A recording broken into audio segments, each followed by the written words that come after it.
Hello students, आज हम history का एजुकेशन जो लेसन है उसको स्टार्ट करने वाले हैं। इस लेसन में हम primary education, secondary education, higher secondary education, उसके अलावा जो रिसर्च इंस्टीट्यूशंस है जिसमें मैनेजमेंट की है, एम्स है, इन सब के बारे में हम आज स्टडी करने वाले हैं। तो ये सब फैक्टर्स के ऊपर हम फोकस करने वाले हैं, जिसमें अलग अलग तरीके के इंस्टीट्यूशंस भी है। हम देखेंगे कि हमारा एजुकेशन का जो लेवल है या फिर हमारे एजुकेशन का जो स्टेटस है वो बहुत ही डाउन था, क्योंकि हमारी जो फर्स्ट सेंसस हुई थी वो 1951 में हुई थी। और इस सेंसस के मुताबिक हमारी जो लिटरेसी रेट था वो 17%, मतलब बहुत ही कम लिटरेसी रेट था। क्योंकि हमें इंडिपेंडेंस मिला 1947 में, उसके पहले ब्रिटिशों ने हमारे कंट्री को प्लंडर करने का और एजुकेशन से दूर रखने का काम उन्होंने किया। इसलिए बहुत लेट इंडिपेंडेंस मिलने के कारण हम देख सकते हैं कि हमारे यहाँ पे इलिटरेसी, पॉवर्टी, ये सब प्रॉब्लम्स हम इंडियंस को फेस करने पड़ते हैं। तो जब हमारी फर्स्ट सेंसस हुई थी 1951 में, तब हमारा लिटरेसी रेट था 17%। अब एक टेबल हम हमारे टेक्स्ट बुक में देख सकते हैं और उस टेबल के माध्यम से हम अंडरस्टैंड कर सकते हैं कि जो लिटरेसी रेट है वो कैसे ग्रो कर रहा है। यहाँ पे एक टेबल है, उसमें 1971 में जो लिटरेसी रेट था वो 34% था, 1981 में वो 43% हो गया, 1991 में 52 और 2001 में वो 64% हो गया है। तो धीरे धीरे करते करके हम क्या कर रहे हैं कि जो इलिटरेसी है उसको इरेडिकेट करने का प्रयास कर रहे हैं, और हमारा जो लिटरेसी रेट है वो सालों सालों बढ़ रहा है। तो ये टेबल के माध्यम से हम अंडरस्टैंड कर सकते हैं। तो इसके लिए लिटरेसी रेट इंक्रीज करने के लिए प्राइमरी एजुकेशन जरूरी है। तो सबसे पहले हम ये पॉइंट स्टार्ट करेंगे। Primary education refers to the schooling given to children in the 6 to 14 years age group। तो प्राइमरी एजुकेशन मतलब क्या है? तो ऐसा बच्चा कि जो 6 साल कंप्लीट करता है उसको प्राइमरी एजुकेशन में एडमिशन दिया जाता है, और 14 ईयर तक के एजुकेशन को प्राइमरी एजुकेशन कंसिडर किया जाता है।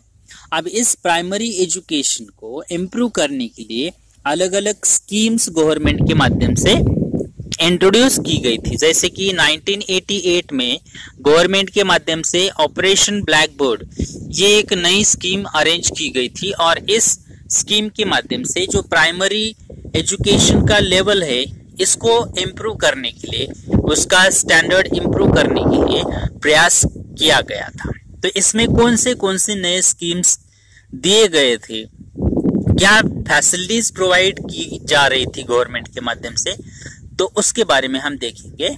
The government made funds available to help improve the standard of the schools and to fulfill minimum educational needs such as at least 2 proper classrooms, toilets, one of the 2 teachers to be female, a blackboard, maps, laboratory, apparatus, a small library, a playground, sports equipment, etc. तो ये अलग अलग facilities provide करने का काम 1988 की जो scheme थी उसके माध्यम से यहाँ पे करने का प्रयास किया है। जैसे कि जो मिनिमम फैसिलिटीज स्कूल को देनी चाहिए, जैसे कि 2 क्लासरूम, उसके अलावा स्कूल में टॉयलेट की फैसिलिटी प्रोवाइड करना, 2 टीचर्स में से 1 टीचर फीमेल टीचर, वहाँ पे प्लेग्राउंड होना चाहिए, लैबोरेटरी होनी चाहिए, लाइब्रेरी होनी चाहिए, अप्रेंटिस होनी चाहिए, उसके अलावा स्पोर्ट्स इक्विपमेंट होनी चाहिए। तो ये कुछ फैसिलिटीज प्रोवाइड करने का काम इस 1988 के ब्लैक बोर्ड ऑपरेशन के तहत गवर्नमेंट के माध्यम से जो प्राइमरी लेवल है या फिर प्राइमरी एजुकेशन का जो स्टैंडर्ड है उसको इम्प्रूव करने का प्रयास गवर्नमेंट के माध्यम से किया गया। दूसरा यहाँ पे और एक स्कीम अरेंज की गई थी 1994 में, जो कि 1988 के जो कुछ भी फैसिलिटीज थी उन फैसिलिटीज को एडिशनल कुछ फैसिलिटीज जोड़ी गई थी, जो कि 1994 1994 के स्कीम के माध्यम से। This scheme was expanded and provision was made for one additional classroom and for appointing one more teacher in schools with an enrollment of more than 100 students. तो जहाँ पे 100 students है, जिस स्कूल में 100 एडमिशन्स है, ऐसे स्कूल में पहले 2 टीचर्स हुआ करते थे, अभी एक नया टीचर वहाँ पे अपॉइंट किया जाएगा। उसके अलावा ये कहाँ पे और एक टीचर अपॉइंट किया जाएगा जहाँ पे गर्ल्स की संख्या ज़्यादा है, या फिर जहाँ पे 100 स्टूडेंट्स हैं, या फिर उस स्कूल में जो शेड्यूल कास्ट है या फिर शेड्यूल ट्राइब है, इनकी संख्या ज़्यादा है, तो वहाँ पे एक एडिशनल टीचर अपॉइंट किया जाएगा। उसके अलावा It was also made binding upon the state government to appoint female teachers to 50% of the post in schools. उसके अलावा स्टेट गवर्नमेंट को भी ये कंपलसरी कर दिया गया कि जो स्टेट गवर्नमेंट के माध्यम से टीचर्स की रिक्रूटमेंट की जाती है, उस रिक्रूटमेंट में 50% फीमेल टीचर्स भर्ती किए जाए। उसके अलावा इस प्लान के तहत 1994 के the district primary education programme DPEP ये भी प्रोग्राम स्टार्ट किया था, और इसका ऑब्जेक्टिव था कि जो एजुकेशन है, प्राइमरी एजुकेशन, वो यूनिवर्सलाइज किया जाए, सबको मिलना चाहिए। तो इस तरीके से ये नया प्रोग्राम भी ऐड यहाँ पे किया गया था, और ये 7 स्टेट में ये शुरुआत के समय पे इम्प्लीमेंट किया गया था। उसमें महाराष्ट्र भी एक स्टेट था। The plan envisaged 100% attendance. अब इस प्लान के माध्यम से स्टूडेंट्स की जो अटेंडेंस होनी चाहिए वो 100% होनी चाहिए। उसके अलावा जो ड्रॉप आउट है बच्चों का, जैसे कि 7वीं पास करने के बाद 8वीं में बच्चे नहीं आ जाते हैं, घर पे बैठते हैं, तो ये जो ड्रॉप आउट है उसको कम किया जाए। उसके बाद education for girls and for the physical handicapped.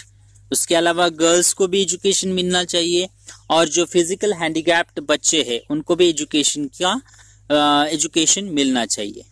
It included programme such as research on and evaluation of primary education, alternative education, creating societal awareness. उसके अलावा बच्चों में सोशल अवेयरनेस क्रिएट करना, बच्चों के माध्यम से जो एग्जामिनेशन दी जाती है उसकी जो एवेल्युएशन प्रोसेस है उसमें इम्प्रूवमेंट करना।